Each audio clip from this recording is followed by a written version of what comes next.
सदा बालरूपापि विघ्नाद्रिहन्त्रि महादन्ति वक्त्रापि पञ्चास्य मान्या विधीन्द्रादिमृग्या गणेशाभिधामे विधत्तां श्रियं कापि कल्याणमूर्तिः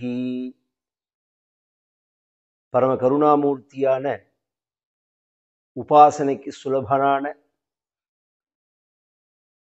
இல்லந்தோறும் வீடுதோறும் கிராமந்தோறும் வீதிதோறும் பிரகாசிக்கக்கூடியதான ஒரு அனுக்கிரக மூர்த்தி மகாகணபதி.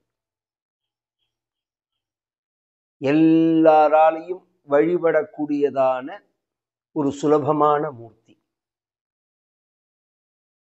கணபதி கல்பம், வாஞ்சா கல்பலதா, இன்னும் சில பிரயோகங்கள்லாம் இருக்கு. 16 கணபதி, ஷோடச கணபதி, 32 கணபதி இத்தியாதி மந்திரங்கள்லாம் இருக்கு, தியானங்கள்லாம் இருக்கு, சில்பங்கள்லாம் ரூபங்கள்லாம் இருக்கு.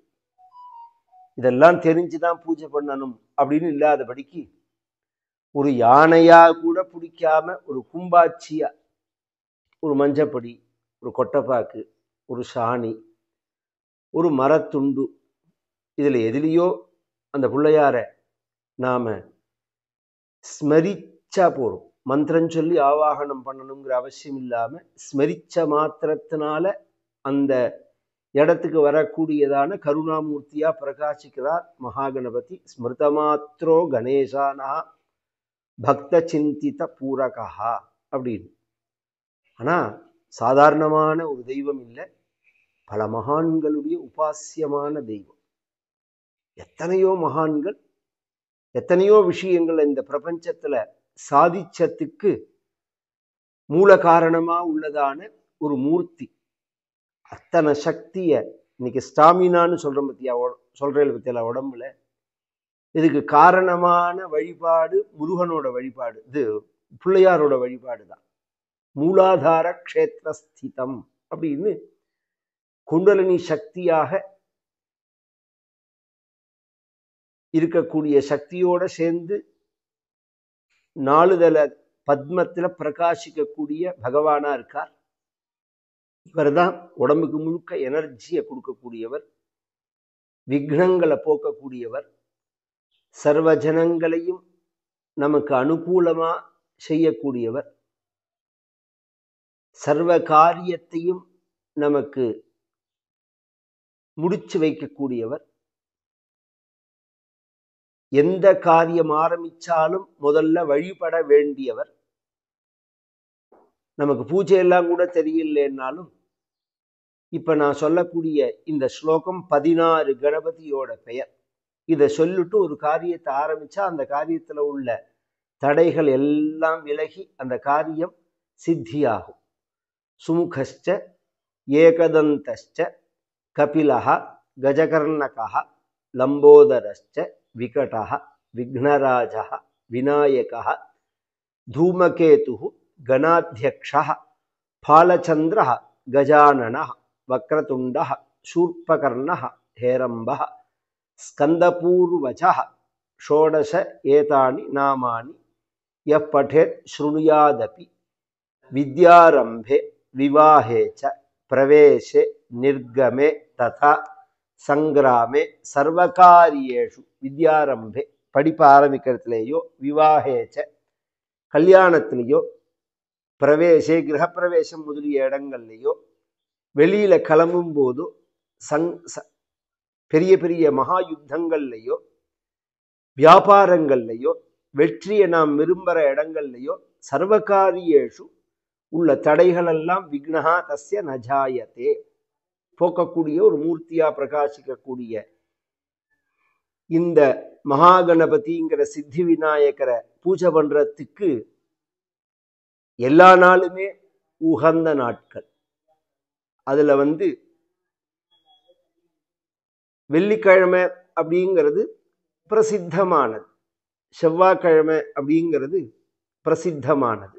பொதுவா செவ்வாய்க்கிழமை முருகனுக்கு நம்ம சைடுல பிரசித்தமா தென்னிந்தியாவில் பூஜை பண்ணுவோம். வட இந்தியாவில் பார்த்தோம்னா கணபதியை தான் பூஜை பண்ணுவார். மங்களமூர்த்தே விக்னஹரா, மங்களவாரம்னு சொல்றோமோ. அதனால மங்களமூர்த்தே விக்னஹரா துரிதநாசனா கிருபாகரான். இதுல வருஷத்துல மிகவும் விசேஷமான நாள் பாத்ரபத சுக்ல சதுர்த்தி. இதுக்குதான் விநாயக சதுர்த்தின்னு பேர். ஆவணி மாசம் வரக்கூடியதான வளர்பிறை சதுர்த்தி. பாத்ரபத மாச சதுர்த்தியாம் பிரம்மணாதி பூஜிதம் பாசாங்குஷதரம் பக்த பூரகம் இப்படின்னு தீட்சித சுவாமிகளுடைய அபூர்வமான ஒரு கீர்த்தனை சித்தி விநாயகம் அனிஷம் அப்படின்னு. அதுல அவருடைய சொரூபத்தை சொல்லி இத பூஜிக்கக்கூடிய நாளையும் பதிவு பண்றார் முத்துசுவாமி தீட்சிதர். இவர் எல்லாராலையும் பூஜிக்கப்பட்ட தெய்வமாக பிரகாசிக்கிறார். சித்தயக்ஷ கிண்ணராதி சேவித்தம், சித்தயக்ஷ கிண்ணராதி சேவித்தம். அப்பேற்பட்ட ஒரு மகாகணபதியை பூஜிக்கிறது அவாவா சக்தியை பொறுத்த விஷயம். ஒரு சாதாரண 2 அருகம்பில் எடுத்து போட்டா பரம திருப்தி மகாகணபதிக்கு.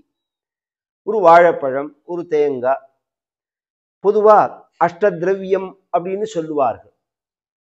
இந்த பூஜை ஒரு ரூபத்தை வச்சு நாம பண்றது அப்படிங்கிறது எல்லாரும் பண்ணணும் அப்படிங்கிறதுக்காக நம் சாஸ்திரங்கள் காமிச்சதே தவிர, பூஜையில சிரேஷ்டமானது அக்னிமுகாவை சர்வா தேவதாகா அப்படின்னு அக்னிமுகமா ஹோமம் பண்றதுதான்.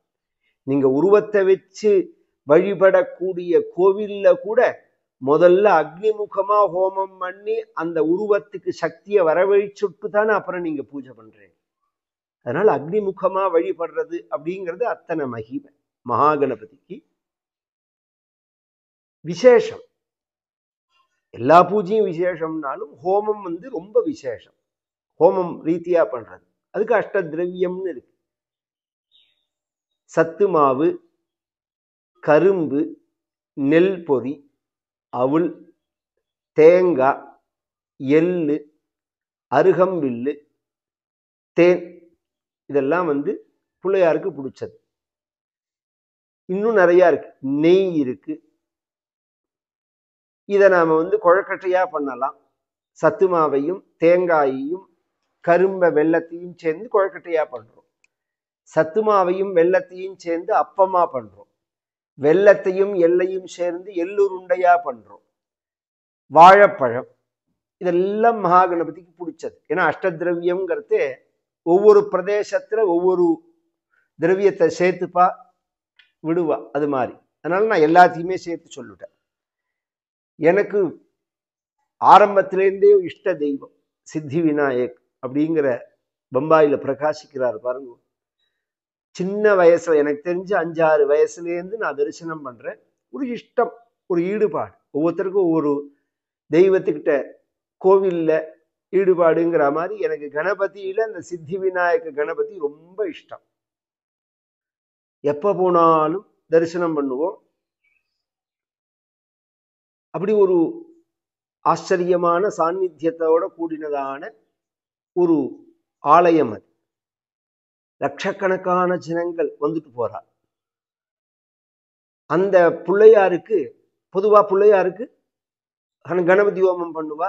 எல்லாத்துலயும் கவனிச்செல்லாம் இத்தினோண்டு சின்ன ஹோம குண்டத்துல 4 அருகம்பில்லை, இத்தினோண்டு டப்பால பொறி, இத்தினோண்டு அவள், இப்படி வச்சுதான் பண்ணுவா சின்ன திட்டத்துல. எனக்கு ரொம்ப நாளா என்ன ஆசைன்னா, யானை தானே அவர், கஜம் தானே, கஜ வடிவினர் தானே. அதனால யானை எப்படி சாப்பிடுமோ அது மாதிரி அவருக்கு கொடுக்கணும் அப்படின்னு. யானை எப்படி சாப்பிடும்? நிறைய சாப்பிடும். அப்ப நிறைய கொடுக்கணும். நிறைய கொடுக்கறதுன்னா என்ன? தேங்காய்னா முழு தேங்காயா 1000 தேங்காய்.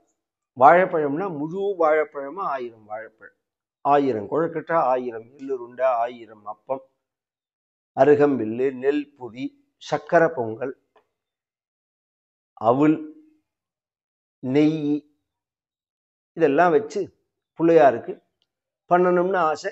நம்ம ஜெகத் கல்யாண ஆசிரமம் அமைஞ்சப்புறம்தான் அந்த இடம் அமைஞ்சு அவ்வளோ பகவான் அதை அமைச்சு கொடுத்தார். ஏன்னா 1000 தேங்காயை போடுறதுக்கெல்லாம் முதல்ல இடம் வேணும், பெரிய ஹோமகுண்டம் வேணும், புகை 2 நாள் ஆகும் அடங்கிறதுக்கு. பக்கத்தில் உள்ளவெல்லாம் சண்டைக்கு வந்துடுவா. அதனால இன்னொருத்தருக்கு நாம தொந்தரவு கொடுக்காதபடிக்கு, அதே சமயம் நம்மளுடைய சாஸ்திரத்துல உள்ள சம்பிரதாயப்படி அவருக்கு பூஜை பண்ணணும்னு ஆரம்பிச்சு, இந்த ஜெகத்கல்யாண ஆசிரமம் ஆரம்பிச்சதுலேருந்து இது 4வது வருஷம் நடக்கிறது இந்த ஹோமம் அப்படிங்கிறது. ஆச்சரியமான ஒரு கணபதி ஹோமம். ஆகஸ்ட் மாதம் 27ஆம் தேதி. இப்போ நான் சொன்ன 1000 தேங்காய், 1000 கொழுக்கட்டை, 1000 எள்ளுருண்டை, 1000 அப்பம், அருகம்பில்லு, நெல் பொரி, சக்கரை பொங்கல், நெய் இத்தியாதி திரவியங்களோட வேதங்கள்ல சில விசேஷ மந்திரங்கள், பிரார்த்தனைகள் இருக்கு நமக்கு. எனக்கு யாரோடையும் மனசு ஒத்து போக மாட்டேங்கிறது, பிள்ளையோட டிஃபரன்ஸ் ஒப்பீனியன், பொண்டாட்டியோட டிஃபரன்ஸ் ஒப்பீனியன் அப்படின்னா அதுக்கு ஐக்கமத்திய சூக்தம்னு இருக்கு. சகம் சமித்யூபசே அப்படின்னு ஆரம்பிக்கும். அது சமானோ மந்திர சமீதி சமானி சமானம் மனசக சித்தமே ஏஷாம் சமானம் மந்திரம் அபிமந்திரயேம சமானேன ஓ ஹவிஷா ஜுஹோமி ஓம் ஸ்ரீம் ஹ்ரீம் க்ளீம் க்ளௌம் கம் கணபதயே பரவரத சர்வஜனம் மேவ சமானய ஸ்வாஹா ஸ்வாஹா அப்படி பண்ணுவோம். என்ன மந்திரத்துல பிரார்த்தனையோ அந்த மந்திரத்தை சொல்லிட்டு அதோட கணபதி மந்திரத்தை சேர்த்து. அது மாதிரி நான் என்ன பண்ணினாலும் எனக்கு பாக்கியம் இல்லை சார், அதிர்ஷ்டம் இல்லை வாழ்க்கையில அப்படிங்கிறதுக்கு பாக்ய சூக்தம்னு இருக்கு. யோமாக்னே பாகினகம் சந்தமதா பாகம் சிகீரிஷதி அபாகமக்னே தங்குரு மாமக்னே. எனக்கு எதெல்லாம் விருப்பமா இருக்கோ அதெல்லாம் என் பாக்கியமா பண்ணி எங்கிட்ட கொண்டு சேர்க்கணும்னு அக்னி பகவானை பிரார்த்திக்கிறதான மந்திரம் இது. அது மாதிரி அக்னி வடிவத்தில் இருக்கக்கூடிய துர்கா சூக்தம், அக்னி வடிவத்தில் இருக்கக்கூடியதான ஸ்ரீ சூக்தம், நாம் போற பாதைகள் நல்ல பாதையா இருக்கணும், தடைகள்லாம் விலகணும்னு பிரார்த்திக்கிற மந்திரம், தெருவுக்கு தெருவு குழந்தை பிறக்கல்ல அப்படின்னு சொல்லிட்டு இந்த கருதறுப்பு மையம் வைக்கிறா பத்தியில, வேதத்துல அபூர்வமான ஒரு மந்திரம் சூரிய நமஸ்காரத்துல புனர்மாமைத்விந்திரியம்னு இந்த கவுண்ட்ஸ் விருத்தி பண்ணும், கவுண்ட்ஸோட ஆக்டிவிட்டியும் கூட பண்ணக்கூடியதான மந்திரம். அந்த மந்திரங்கள் ஆவகந்தி ஹோமம்னு சொல்லுவா. எஸ் சந்தசாம் ரிஷபோ விஸ்வரூபான்னு மெமரி பவர், ஞாபக சக்தி அசாத்தியமா இருக்கும். நிறைய வஸ்திரங்கள், ஆபரணங்கள், சமிருத்திகள் ஏற்படுத்தக்கூடியதான ஹோமம். இந்த ஹோமங்கள்லாம் எந்த மந்திரத்தை வச்சுன்னு பண்ணுவோமோ அந்த மந்திரங்களோட கணபதி மந்திரத்தை சேர்த்து விசேஷமா பண்ற ஹோமம் 8000 முறை இங்க விசேஷமா பெரிய லெவல்ல நடக்கிறது. ஆசிரமத்துல லைவ்லயும் இருக்கும். எதுக்கு என்னென்ன கைங்கரியம் அப்படிங்கிற விவரங்கள் கீழே வரும் உங்களுக்கு. அந்த கீழே QR கோடும் இருக்கும், அக்கௌண்ட் டீட்டெயில்ஸும் இருக்கும். அவர்கள் அதுல சங்கல்பத்துல கலந்துண்டு அதுல சொல்லப்பட்ட வாட்ஸ்அப் நம்பருக்கு உங்களுடைய சங்கல்ப டீட்டெயில்ஸு, பிரசாதம் அனுப்ப வேண்டிய அட்ரஸ் இதெல்லாம் அனுப்பிச்சு வச்சு மகாகணபதியினுடைய பரிபூர்ண கிருபை அடையணும்னு நானும் பிரார்த்திச்சுக்கிறேன். விக்ன விநாயக மூர்த்திக்கு ஜெய்.